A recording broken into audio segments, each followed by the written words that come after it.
Hi and welcome. If you carry a persistent sense of guilt, especially around your parent or parents, or even other family relationships, I want you to know you're not broken. You aren't flawed. If you find yourself here, you've likely started to acknowledge certain unhealthy behaviors that your parent or parents continue to exhibit and how that's been impacting you throughout your life.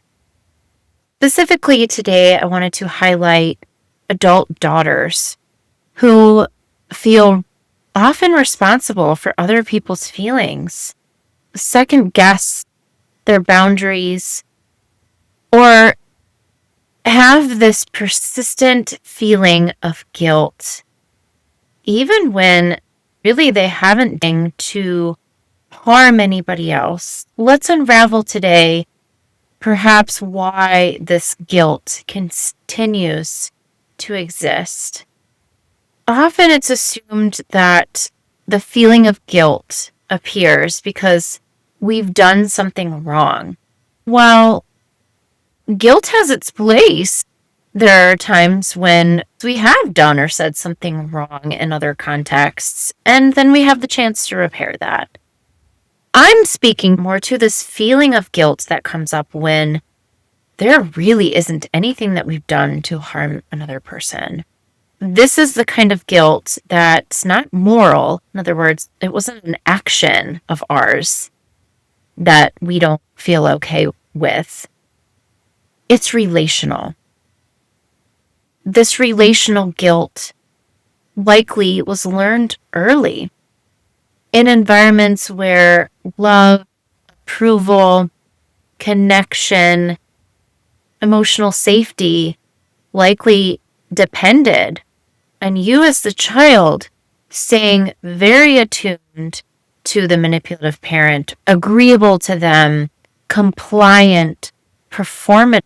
And within those dynamics, guilt became your guide.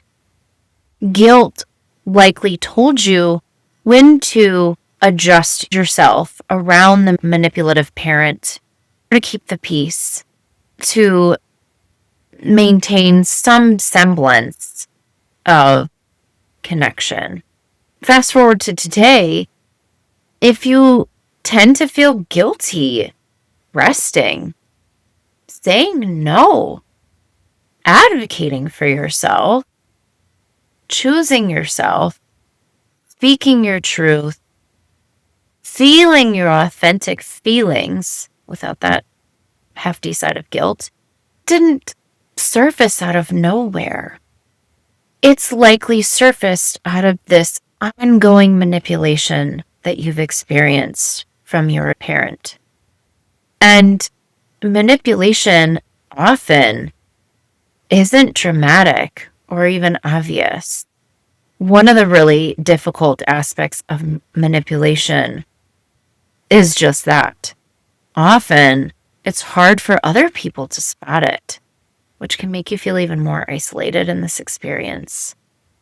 That disappointment that lingers, affection from your parent that feels very conditional based on maybe certain achievements or performances or unexpected emotional response or emotional reactions from your parent, this guilt tripping, if you will, that push you to take responsibility for soothing or fixing the problem or feeling of your parent. Over time, as a child, you learn, oh, if I upset you as the parent, I lose connection. I lose support. I lose your love. So, of course, you learn to adapt. You anticipate your parents' emotional temperature. You monitor, very in tune with them, with their emotional state, with their needs, with how to soothe them, as opposed to the parent being in tune with you as a child. And this is a huge loss. So this guilt becomes this internal alarm that guides you to preserve as much as possible some semblance of connection with your manipulative parent, even when that's at the cost of your own needs, which likely was extremely frequent. And this isn't about blaming your parent or even other people in your family system. This is about understanding and acknowledging these patterns that have shaped you and likely continue to shape you. As these manipulative patterns continued, your behavior adapted to seek some semblance of emotional safety. In other words, your nervous system recalibrated itself. It picked up on patterns and responded accordingly. It picked up on cues that signaled emotional threat and adapted. And so this guilt isn't just a thought. This is a whole body response. So your nervous system learned early and often that staying connected to some degree required you as the child to mold yourself to the parent. You had to adjust. You had to modify. You could not be seen. You had to see the parent. And so, of course, as an adult, your body likely reacts before your mind even has the opportunity to catch up to certain dynamics interpersonally with friendships, romantic partners, co-workers, and of course, family members.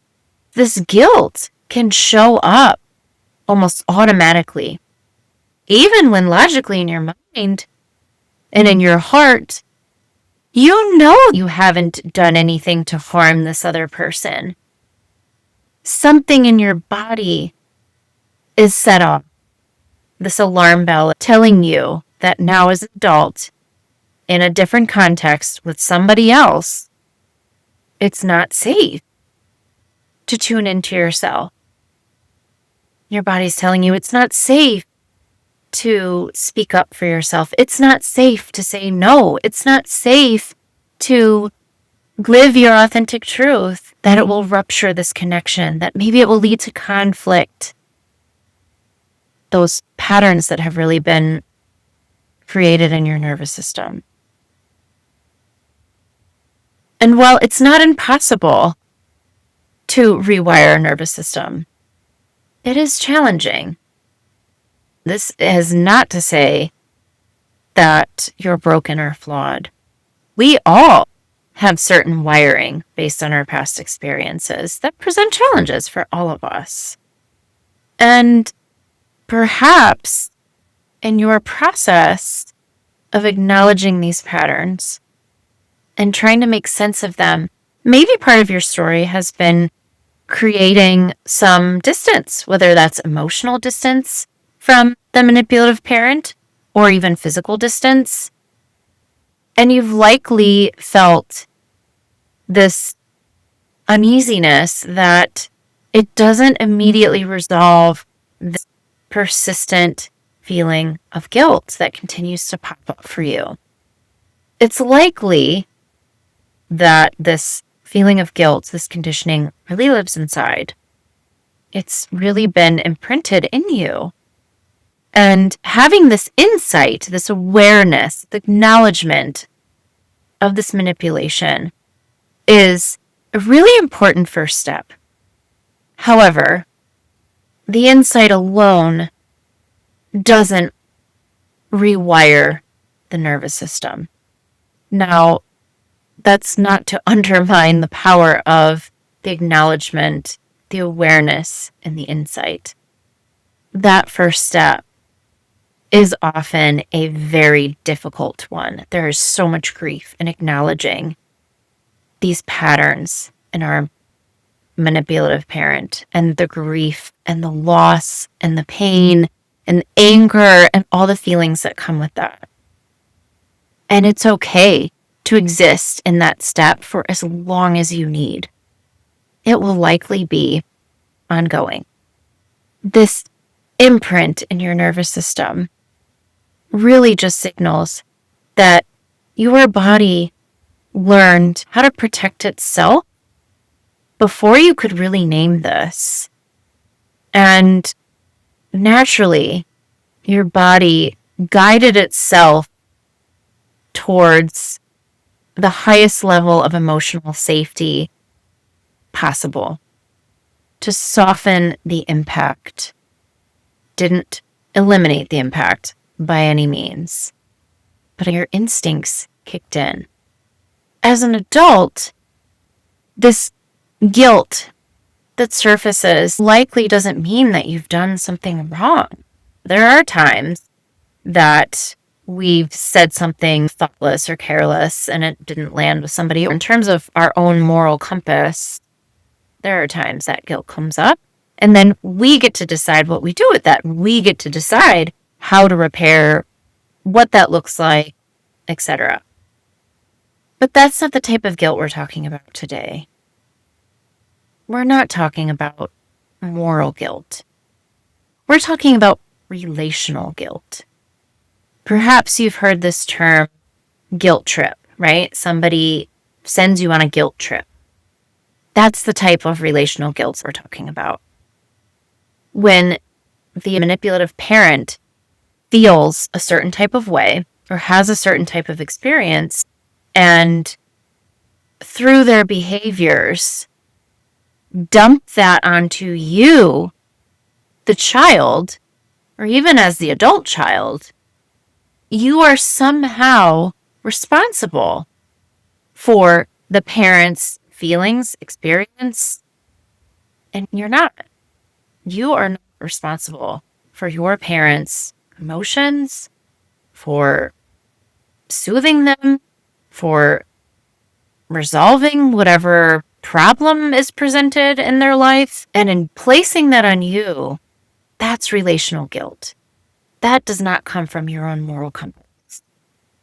Today is really about acknowledging your experience, your emotional experience, and the manipulation that you've lived.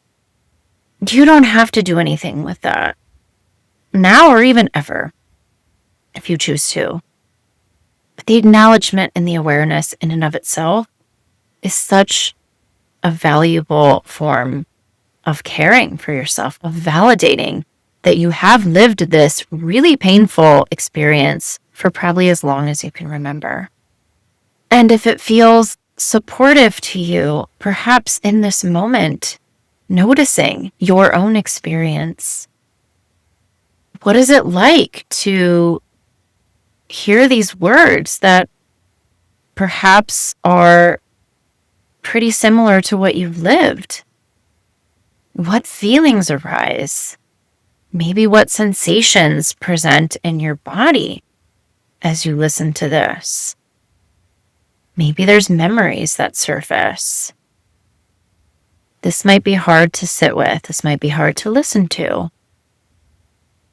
So I would invite you, whatever you need in this moment, after, at any point in time, to tune into you in a very safe way.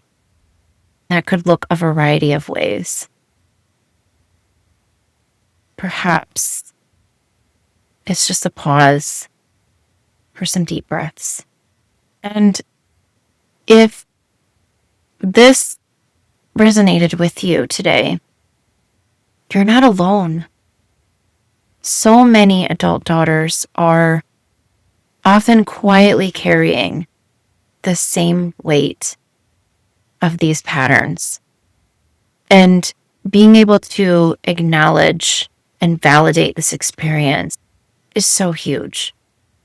I'm grateful that I've been able to share in this acknowledgement and this validation with you. I invite you to reflect on this if that feels safe and appropriate for you. And you can do so quietly, individually, for yourself, or with somebody you care about, or perhaps in the comments if that feels validating and safe and appropriate for you.